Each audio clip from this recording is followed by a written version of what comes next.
This edition of i-Italy New York is brought to you by L'energia non si ferma. Mai. L'energia crea.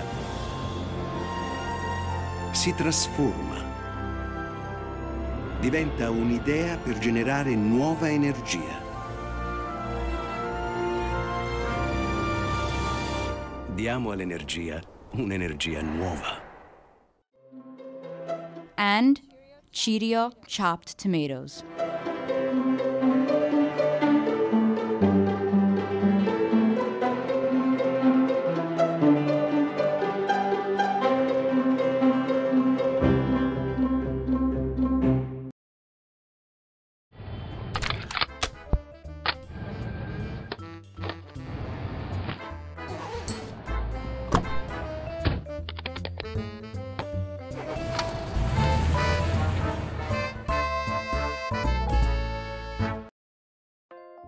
In this week's episode, Francine Segan interviews Matthew White.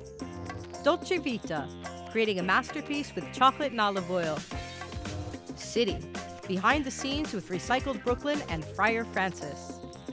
People, Tutta la famiglia, photography exhibition by Paul Goldberg. Events, the Macchiaioli, masterpieces at the Italian Cultural Institute. And now let's start with Matthew White. Matthew White is an interior designer, author, and chairman of the board of Save Venice. Save Venice is an American nonprofit intended to raise funds to restore the damage done after the devastating floods of 1966. Over the last 43 years, Save Venice has raised more than $20 million and restored more than 400 works of art and architecture. Matthew, in addition to being chairman of Save Venice, wrote a book, Italy of My Dreams. It's a design book about the profound influence Italy has had on design and architecture in America. I'm delighted that Matthew is here today to chat about his love of Venice and of Italian design.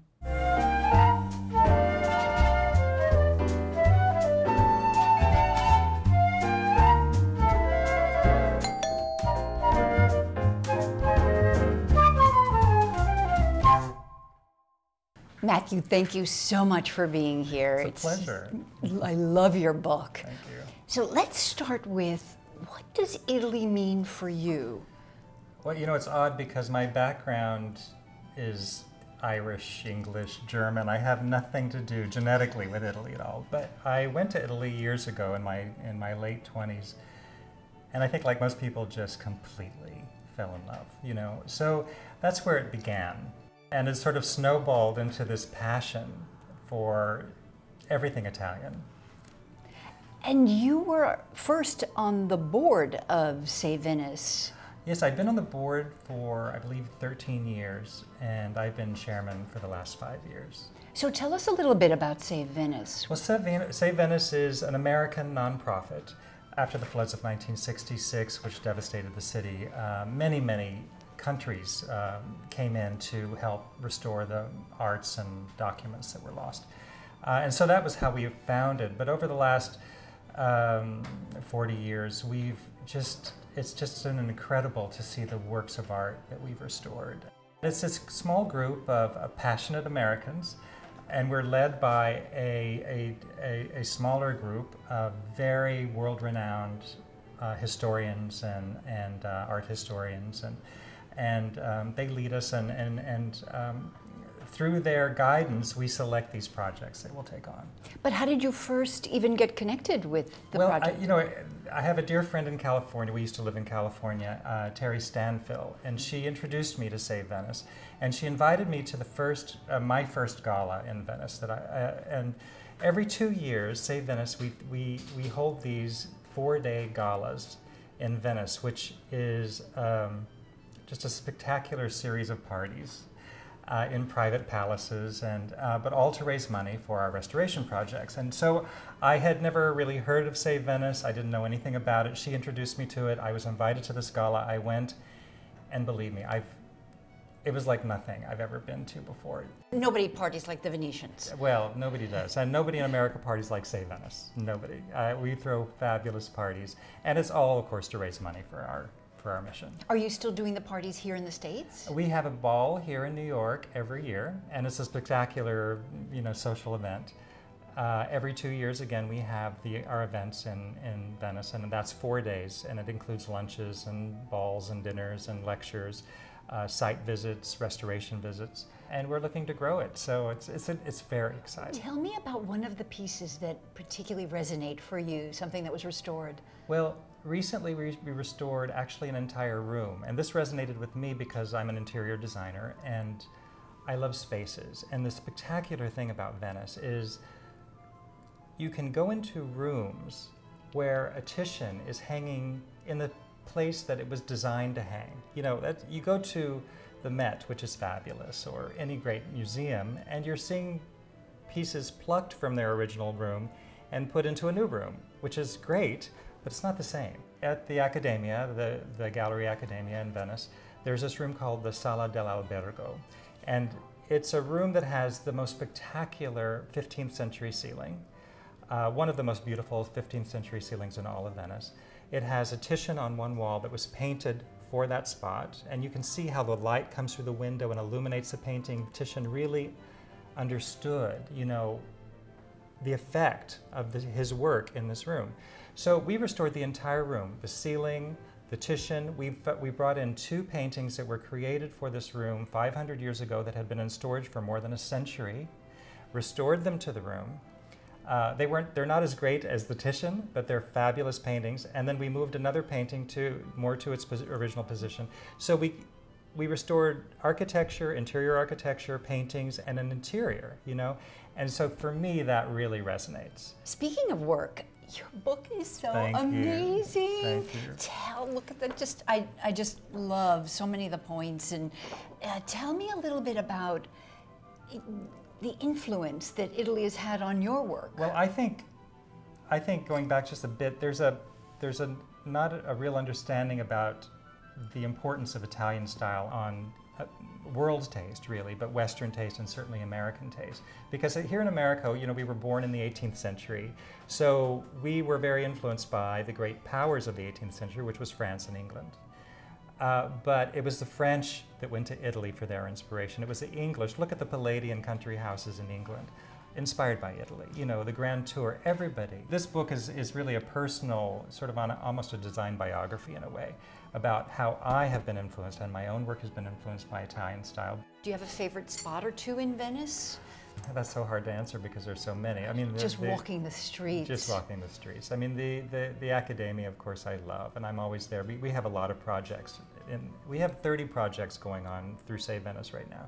So the Santa Maria Miracole, the little church in Venice, is an old project of Save Venice we restored a few decades ago, but such a jewel box of a beautiful little church. Of course, the restaurants. I love good food. Yeah. So. Well, I want to go to one of these galas, so get me on your list. You're on it. And everyone support Save Venice. It sounds like such a wonderful, worthy organization. Has done so much great work, and I want to thank you so much for being here today. Grazie. Thank you.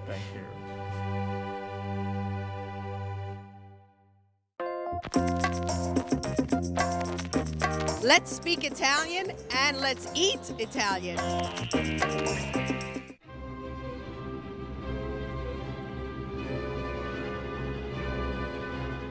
Being surrounded by so many masterpieces, I feel inspired to create my own work of art.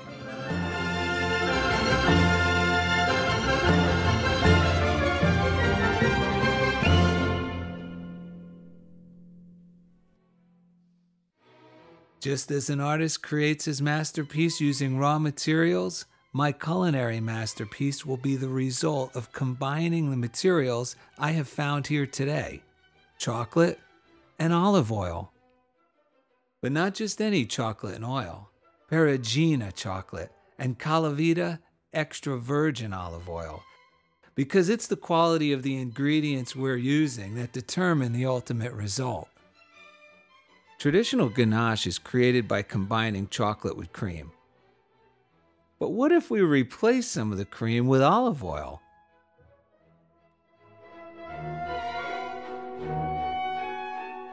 I still add a bit of cream for structure. But what results is a glorious and smooth texture that can be used for a variety of purposes. When creating ganache, I prefer to use Perugina bar chocolate, made with the same premium quality chocolate that goes into Baci. The bars are delicious to eat, but also ideal for baking. My choice for olive oil, Colavita, 100% Italian-made extra virgin, and a trusted family brand for generations. Once the glasses are filled with the ganache, I'm grating some pure chocolate on top for added texture.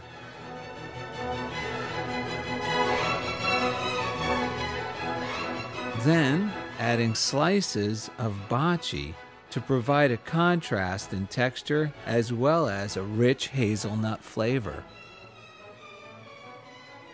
You can continue to experience the art of chocolate and become a master chocolatier for the day when you participate in Perugina's legendary La Scuola del Cioccolato, located in Perugia, Italy, and now also in New York City and Chicago.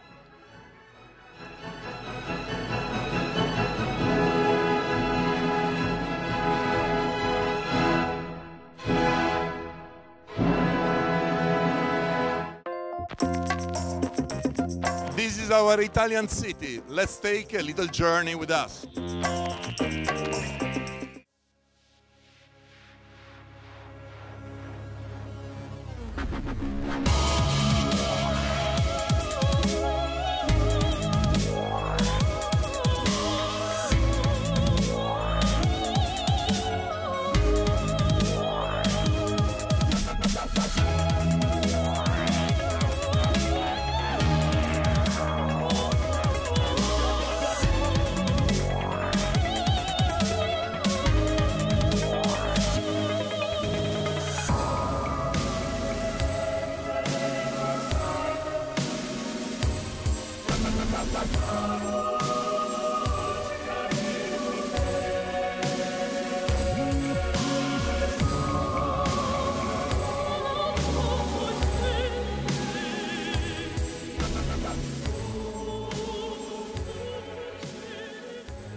Questo progetto mi è stato proposto in Abruzzo, è stata una grossa emozione perché io ho incontrato, come tutti, la figura di Francesco durante l'iter, diciamo, scolastico. Quando mi è stato proposto di essere il disegnatore, diciamo, di questo progetto di allestimento è stata una grossa emozione. Poi sapere che questo progetto veniva qui all'ONU, a New York, è stato ancora più emozionante.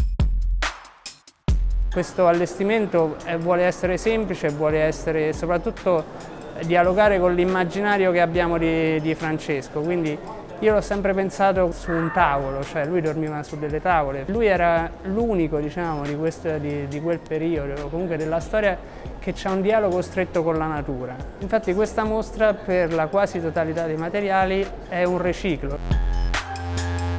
I like to think that St. Francis would have liked the fact that we work with poor material that have been discarded, that have been thrown away, and we are giving a new life, we are giving a new soul to this kind of furniture that I think is in symphony with what St. Francis was talking about.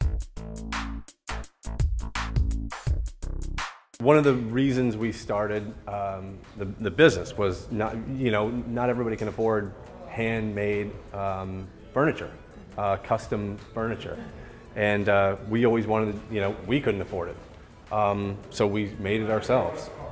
people started to like it and was like, well, you know, we can, this is an opportunity for us to you know, let everybody, if we can, you know, let everybody have a piece of custom-made furniture. Ci è piaciuta molto l'idea di costruirli qui a New York, quindi di lavorare con della gente di qui, e quindi anche questo è stato uno scambio estremamente entusiasmante, anche perché poi abbiamo trovato questi ragazzi di Brooklyn che sono estremamente entusiasti, cioè, e sono stati estremamente coinvolgenti e coinvolti da parte nostra. Normally, you know, our jobs are restaurants and coffee shops. You don't really come across something exciting as this, you know. It's like, yeah, it's a bit of history that we get to bring into our shop and share with the rest of the world now. Very cool.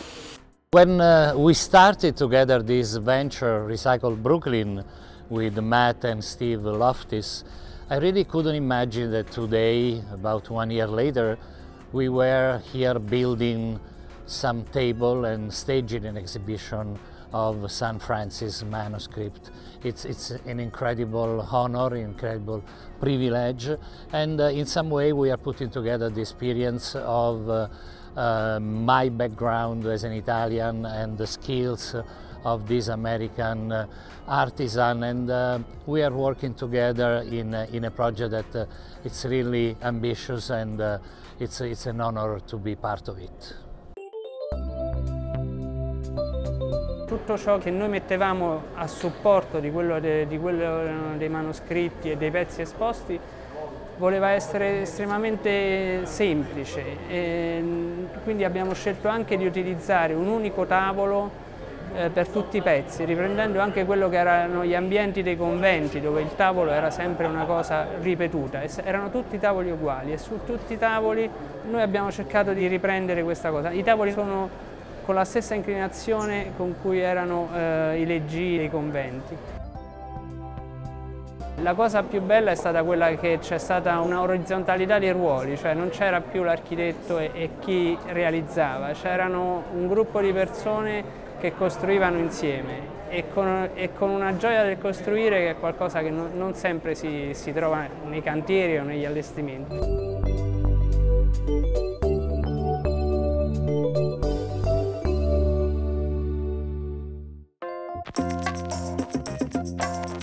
Let's meet some wonderful Italian people in New York. We here at the John D. Calandra Italian-American Institute are very happy to be presenting the exhibit Tutta la famiglia, which is by Cary Goldberg. These are photographs of the Sicilian-American community in Gloucester, Massachusetts.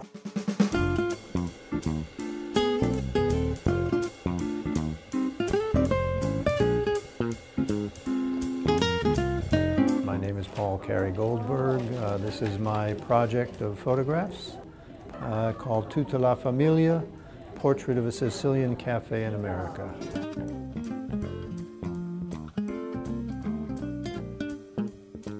It's a project I began unintentionally in 2007 in an effort to learn how to use a digital camera. I've been photographing for many, many years, but always with film, and I wanted to learn how to shoot digitally.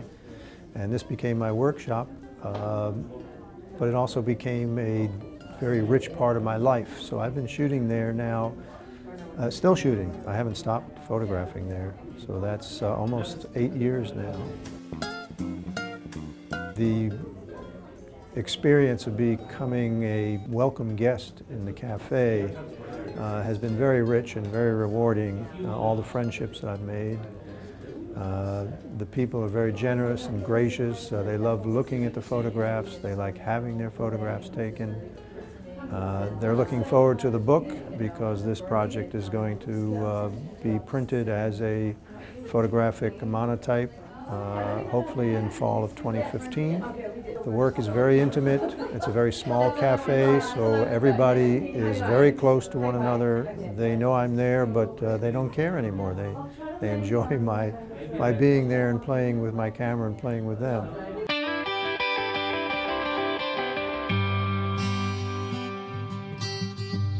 What happened is the original owners of the cafe, Paolo and Anna Ciamataro, who have sold the cafe about 5 years ago. I started photographing when they were the owners, and that was in 2007, and the cafe was looking kind of old and worn down. And I asked Paolo, I said, I'm taking photographs. What if I hang one up on the wall and I cover this spot here that's kind of dirty? He said, good idea, let's try that. And lo and behold, another one, and then another one. In about a year, the entire cafe was covered. I probably had 150, 200 photographs, mosaics of photographs on the wall. And as I looked at them, I thought, this is not just me practicing, this is beautiful work. And that's when I said, I think it needs to be a book. We need to make a book of this work and really capture it and get it out. There is in the bar a TV set, and on that TV set they will rotate a lot of these photographs. In one of those photographs, there's a picture of a portrait I did of myself, and that shows up every once in a while. But no, I'm behind the camera, not in front of the camera.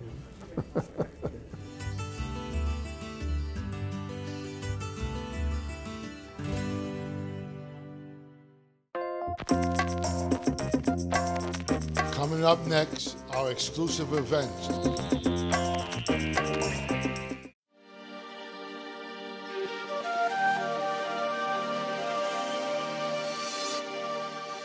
L'idea era di aprire negli Stati Uniti un percorso sull'arte italiana dell'Ottocento che è pressoché sconosciuto. Non esistono opere di arte italiana dell'Ottocento nelle grandi collezioni dei musei e anche in gallerie e in collezioni private sono quasi assenti. Diciamo che nella cultura americana c'è un gap, quindi partire dai Macchiaioli, che è il movimento forse più importante dell'Ottocento italiano, il più significativo, il più amato, e il primo dell'Italia unita, che ha un significato non solo artistico ma politico. Il movimento dei Macchiaioli in molta semplicità inizia intorno alla metà dell'Ottocento e inizia dalla volontà di uscire un po' dall'accademismo e quindi di fare qualcosa di diverso, di fare qualcosa di innovativo, di nuovo, di moderno, di contemporaneo. Si gioca molto sul colore, si gioca molto sulla macchia, si gioca molto sull'impressione di ciò che noi vediamo e quindi non più la preparazione del disegno, ma di getto, quello che io vedo, quello che io sento. In un certo senso è una pittura impressionista, se possiamo chiamarla così, anche se è un termine che hanno usato i francesi, anche se noi la facciamo 20 anni prima, nel senso che noi al posto del 74 la iniziamo intorno alla metà degli anni 50, quindi è per questo che io ci tengo anche tanto che venga conosciuta. Questa è la prima retrospettiva completa, cioè in 24 opere siamo riusciti in qualche modo a dare un'idea di tutto il percorso artistico del movimento dei Macchiaioli e quindi la selezione delle opere è stata fatta, diciamo, su questa base.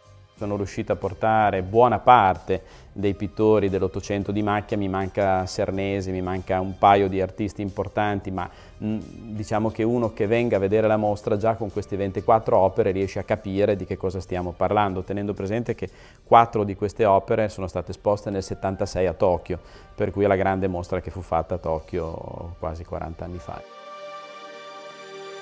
I Macchiaioli fanno parte della mia storia, nella mia Toscana natia in molte case ci sono quadri che ricordano questi, ovviamente non di questo valore, non di questa bellezza e raffinatezza, però è veramente bellissimo vedere fattori, lega, signorini nel Consolato d'Italia a New York con i colori della Toscana e dell'Italia, è una cosa direi esaltante.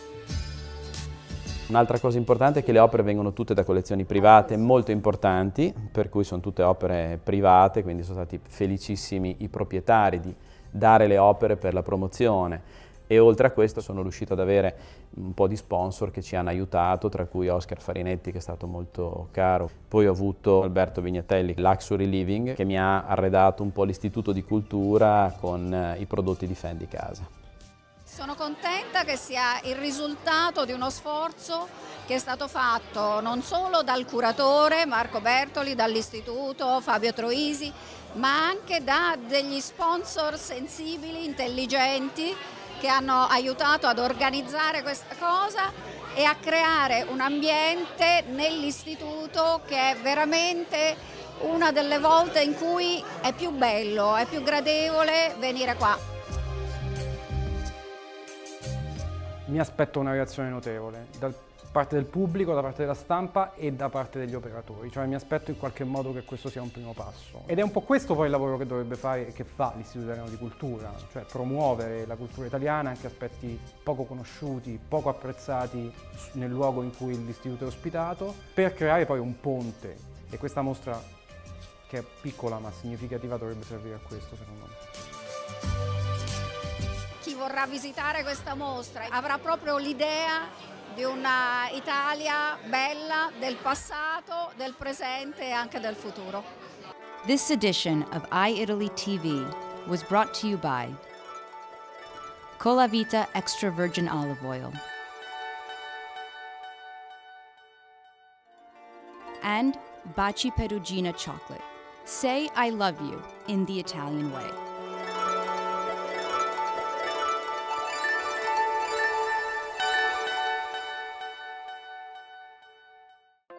Coming up on next week's episode, Americans in Love with Italy. Francine Segan interviews producer, director, and TV host Cece Lee. Dolce Vita, creating a masterpiece with chocolate and olive oil. Recipe by Vivian Rimbelli. City, a performance installation by Italian artist Maria Cristina Fanucci. Events, paintings by Giulio Turcato at NYU Casa Italiana.